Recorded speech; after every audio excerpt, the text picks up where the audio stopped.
Real star hands in transfer request, Lampard on the edge, Ings keeps his options open, a transfer roundup, and today's great debate all coming up in the next few minutes as I'm your host Matt Froelich, you are the One Footballers, and this is the Daily News.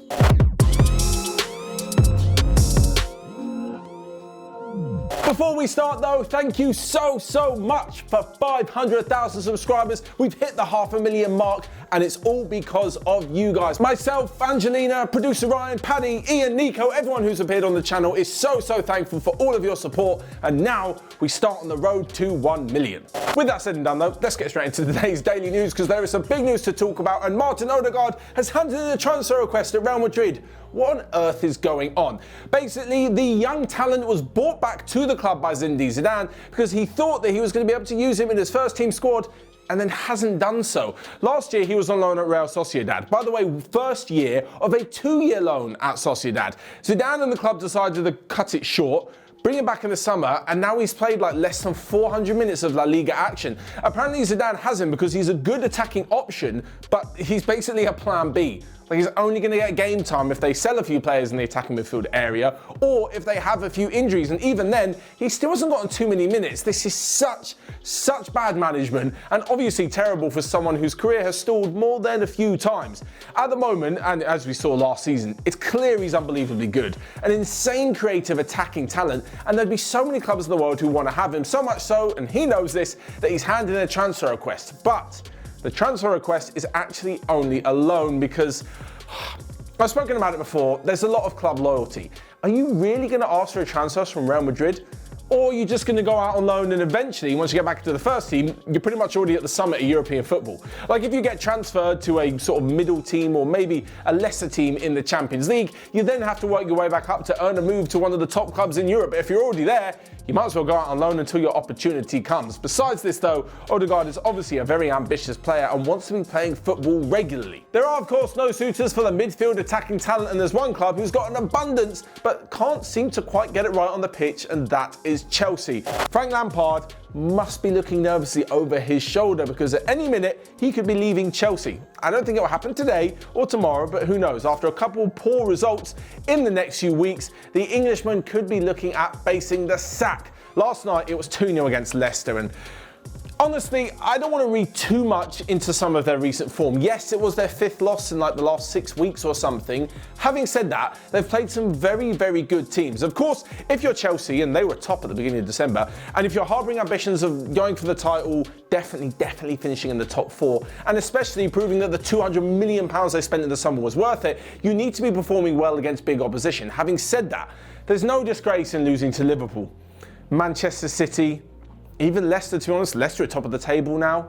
So, you know, some of these games you could say that Chelsea should be doing better, but also it's not like they've had embarrassing defeats to lowly teams. In fact, some of them they've actually beaten in the last few weeks. Despite this though, of course, there is a lot of rumours surrounding Lampard's future, and apparently, well, not apparently, he did last night in his post-match press conference, said that he just can't seem to get the best out of this squad, or words to that effect. Now, this is something that doesn't really bode well for Lampard, because if you're saying that the players can't do what they're supposed to do and that he was a player before and he knew that all of it rested on his shoulders, well, he's kind of just admitting to the Chelsea board that he personally can't get the best out of these players. He said that Chelsea don't have the squad to compete.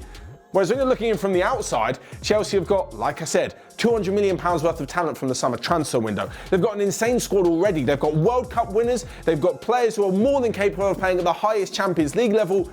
So the fact that Lampard can't get anything out of them really reflects worse on him than it does on the actual squad. Apparently, if Chelsea do sack him and go with someone else, they're looking for a more experienced manager, potentially someone who can speak German. No doubt to try and get the best out of Timo Werner and Kai Havertz, who, and I don't like the word, at the moment are looking like flops. Moving on though, and to Danny Ings, one of the hottest strikers in the Premier League, and at the moment he's keeping his options open. So he's got 18 months left on his contract, and the likes of Manchester United and Spurs are both being linked with the Southampton striker, and well, he's in this position that many other players find themselves in when they're not in one of the traditional big 6 clubs, is that they can do well with their team at the moment, like Ings at Southampton, like Jack Grealish at Aston Villa.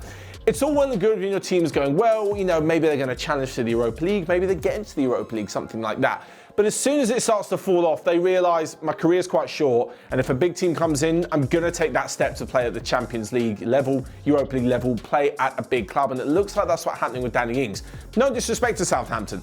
I'm not so sure they'll be able to finish in the top 6, and if they don't, Ings kind of owes it to himself and owes it to fighting for a place in the England squad for the Euros to go ahead and move. As I mentioned before, with 18 months left on this contract, over the summer, Southampton will probably be, well, unwillingly accepting a few offers for their star forward because they're not really going to have much choice and they don't want to lose him on a free. At the moment, they are in talks of extending his contract to make him the highest paid player at the club.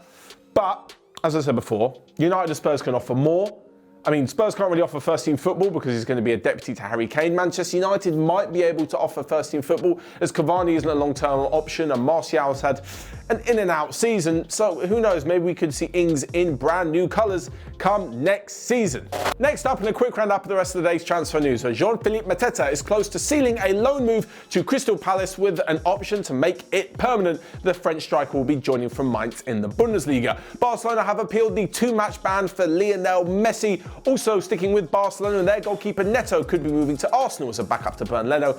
And lastly but not least, the FA are investigating the transfer of Robert Snodgrass between West Ham and West Brom. He joined the Baggies last week and apparently due to some sort of agreement, he couldn't play in their match last night. This only applies for loan transfers when the clubs can add in a clause that say you can't play against your parent club. It does not apply, except for a gentleman's agreement, which is obviously off of the contract, for permanent deals. The Premier League will be looking into this, and who knows, we could see a couple of point deductions or some fines.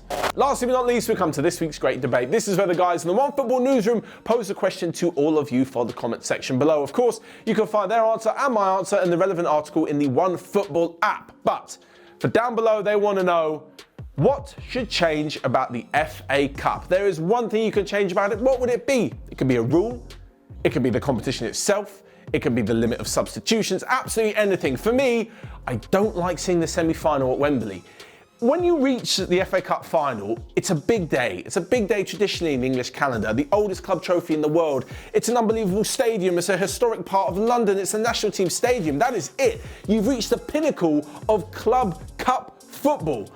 So why on earth would you then play the game? Would you then play the semi-finals at the same stadium? That kind of waters down the whole trip to Wembley, the whole final, you made it. I mean, you don't kind of get to the top of Mount Everest, but you've still got a long way to go. It doesn't quite work like that. I think let's go back how they used to do it when they played the semi-finals at various iconic grounds around the country. Villa Park, Old Trafford, St James's Park, Goodison Park. Just play it somewhere cool like that, and then finally, the final, the one-off game, gets to be at the historic Wembley Stadium. So, you guys let me know your thoughts in the comments below on the great debate. Check out everything else we've got going on, and until next time, I'll see you guys later.